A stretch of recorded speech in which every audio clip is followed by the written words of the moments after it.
ஒரு ஊர்ல சொக்கம்பட்டின்னு ஒரு அழகான ஒரு கிராமம் இருந்துச்சு. இந்த கிராமத்துல முருகேஷ்னு ஒருத்தன் வாத்து பிரியாணி கடை வச்சிருந்தான். அதே ஊரில சின்ராசுன்னு ஒருத்தன் வாழ்ந்து வந்தான். முருகேசனோட வாத்து பிரியாணினா ராஜேஷ்க்கு ரொம்ப பிடிக்கும். டெய்லியும் வாத்து பிரியாணி சாப்பிடாம இருக்கவே முடியாது.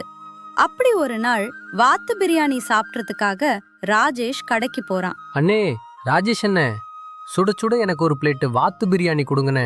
வயிறு கபகபளு பசிக்குதே. என்னப்பா ராஜேஷ், வேலையெல்லாம் எப்படி போகுது? இன்னைக்கு என்ன கடைக்கு லேட்டா வந்திருக்க பிரியாணி சாப்பிட்றதுக்கு? அது ஒன்றும் இல்லைண்ணே, நைட்டு நல்லா தூங்கிட்டேன். அதான் காலையில் எந்திரிக்க லேட் ஆயிடுச்சு. சரி, எனக்கு பிரியாணி கொடுங்க, கூடவே முட்டையும் தயிர் பச்சடியும் வச்சு கொடுங்க. இப்படி சின்ராசு டெய்லியும் ராஜேஷோட கடைக்கு போய் வாத்து பிரியாணி சாப்பிடுவா. ஆனா சின்ராசு ஒரு யதார்த்தமானவன். அவனுக்கு முக்கியமான வேலையெல்லாம் செய்ய தெரியாது. ஈஸியா இருக்கிற வேலைய மட்டும்தான் செய்ய தெரியும். இப்படி ஒரு நாள் அவங்க வீட்டுல, ஏண்டா ராஜேஷ், உனக்கு எவ்வளோ தடவை சொல்றது? அவ கடைக்கு போய் வாத்து பிரியாணி சாப்பிடாதன்னு எவ்வளோ டைம் சொல்றது? அம்மா, ஏம்மா இப்படி சொல்றீங்க? அவரோட பிரியாணி ரொம்ப நல்லா இருக்குமா. எனக்கு சிக்கன் பிரியாணியை விட வாத்து பிரியாணி தான் ரொம்ப பிடிக்கும். எனக்கு பிடிக்குது. நான் சாப்பிட்ற இதுல என்னமா இருக்கு? அடே மடையா, நீ வாத்து பிரியாணி சாப்பிட்றதுனால தான் அடிக்கடி உனக்கு மூளை வங்கி போயிருது.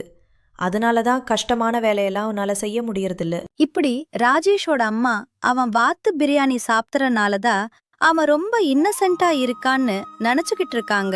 அப்படி ஒரு நாள், அண்ணே, முருகேஷ் அண்ணே, உங்க கடையில வாத்து பிரியாணி சாப்பிட்றதுனால தான் நான் மூலமங்கி போயிருக்கேன்னு அம்மா சொல்றாங்கண்ணே. அது உண்மையான? யாருப்பா சொன்னது? வாத்து பிரியாணி சாப்பிட்டா மூளை மங்கிரும்னு யார் சொன்னது? அப்போ மட்டன் பிரியாணி சாப்பிட்டா நம்ம என்ன ஆடு மாதிரி டெய்லியும் புல்லுங்களை மேய்ஞ்சுக்கிட்டு இருப்போமா? என்னப்பா இது? முருகேசன் ராஜேஷ் கிட்ட அப்படி சொன்னான். பக்கத்துல ஒருத்தர் வாத்து பிரியாணி சாப்பிட்டுக்கிட்டு இருந்தவரு இப்படி சொல்றாரு. ஏப்பா தம்பி, நான் இவரோட கடையில டெய்லியும் வாத்து பிரியாணி சாப்பிடுற. எனக்கு இவரோட கடையில வாத்து பிரியாணி சாப்பிடாம இருக்கவே முடியாது. நீ சொல்றபடி பார்த்தா நானும் முட்டாளா தானே இருக்கணும். ஆனா நான் ரொம்ப புத்திசாலி. எனக்கு என்ன வேலை சொன்னாலும் நான் செஞ்சிருவேன். அதுவும் இல்லாம நான் ஒரு கணக்கு வாத்தியார். இப்படி அங்க வந்தவரும் வாத்து கடையோட ஓனர் முருகேசனும் ராஜேஷ்க்கு சொல்லி புரிய வச்சாங்க. அண்ணே, நீங்க சொல்றதெல்லாம் சரின்னு எனக்கு தெரியும். ஆனா எங்க அம்மா எவ்வளவு சொன்னாலும் நம்பவே மாட்டேங்கிறாங்க. நேத்து கூட எனக்கு பிரியாணி சாப்பிட காசு தர மாட்டேன்னு சொல்லிட்டாங்க. நான் கெஞ்சி கூத்தாடி எங்க அம்மா கிட்ட இருந்து காசு வாங்கிட்டு வந்து சாப்பிட்டுக்கிட்டு இருக்கேன். அப்படின்னு சொன்னதும் அவர் இப்படி சொல்றாரு. தம்பி, நீ ஒன்னு பண்ணு. நான் டெய்லி பிரியாணி சாப்பிட வருவேன்.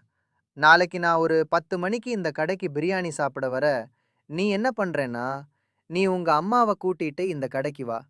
உங்க அம்மா கிட்ட பேசி புரிய வைக்கிற. அப்படி ராஜேஷ் அவங்க அம்மாவை மறுநாள் காலையில 10 மணிக்கு முருகேசோட வாத்து பிரியாணி கடைக்கு கூட்டிட்டு போறான். ராஜேஷ் முருகேசன் கிட்ட இப்படி சொல்றான். அண்ணே, சூடா ஒரு பிளேட் வாத்து பிரியாணி தாங்க. அண்ணே, அது கூட நீங்க எப்பவுமே வெள்ளரிக்காய் போட்டு ஒரு தயிர் பச்சடி கொடுப்பீங்கல்ல, அதையும் கூட வச்சு கொடுங்கண்ணே. அப்படின்னு சொன்னதும் ராஜேஷோட அம்மா இப்படி சொல்றாங்க. ஏண்டா, நான் தான் உன்னை வாத்து பிரியாணி சாப்பிடக்கூடாதுன்னு சொல்லியிருக்கேன்ல. நீ என்னடா நான் தைரியமா என்னையவே வாத்து பிரியாணி கடைக்கு கூட்டிட்டு வந்து ஏன் முன்னாடியே வாத்து பிரியாணி கேக்குறியா? அப்படின்னு ராஜேஷ திட்டுறாங்க. அப்போ பக்கத்துல அந்த வாத்தியார் வாத்து பிரியாணி சாப்பிட்டுக்கிட்டு இருந்தாரு. அவரு ராஜேஷோட அம்மா கிட்ட இப்படி சொல்றாரு. அம்மா, இவ்வளவு நேரம் நீங்க பேசுனதை நான் கேட்டுக்கிட்டு தான் இருந்தேன். ஏன் இவ்வளவு மூட நம்பிக்கையா இருக்கீங்க? நீங்க சொல்றத பார்த்தா நானும் தான் வாத்து பிரியாணி சாப்பிட்றேன். ஆனா நான் என்ன முட்டாளா இருக்கேனா? நான் ஒரு அரசு பள்ளிக்கு கணக்கு வாத்தியார்மா.